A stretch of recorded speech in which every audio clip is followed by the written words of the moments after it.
I never expected that on my birthday, Jerry would leave me alone in the hospital while his first love stayed at my house. Instead of arguing, I began to question our relationship, realizing this wasn't the first time Ivy had caused issues. A few days later, Jerry tried to reconnect, but I quietly ignored him, knowing my feelings had shifted. As the distance between us grew, I discovered a sense of peace in his absence. This wasn't the first time Jerry and I argued about Ivy.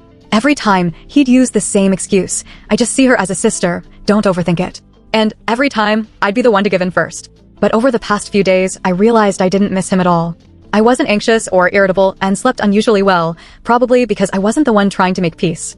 For once, Jerry called me first. "I'll pick you up from the hospital this afternoon." I replied, "No need, I'll take a cab home." It was the first time he'd made an effort, but I wasn't interested.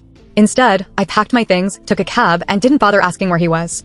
I made dinner, ate, took a shower, and went to bed, free from any worry about him.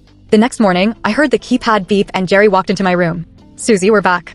Instead of rushing to greet him like I used to, I just rolled over and went back to sleep. He stood in the doorway, explaining, "Ivy had an episode yesterday. I was worried and stayed with her. Sorry for being late." My voice was flat as I replied, "Why would I be angry? It's normal for a brother to take care of his sister." Jerry was quiet for a moment, then tried to apologize. "I know I've been neglectful. I cut him off. Go get some sleep. I need to rest too." He seemed irritated by how cold I was. When I woke up, I saw a table full of breakfast that Jerry had made. I was surprised. He used to refuse when I'd ask him to cook, saying, "Can't you cook for yourself?" I'm exhausted from work. But he never seemed too exhausted to rush over and cook for Ivy with just one phone call. "Susie, I made all your favorites," he said, handing me a bowl. I smiled and replied, "Thank you." Then he placed some eggplant in my bowl. "You love eggplant, eat more." I put it back in his bowl and smiled again.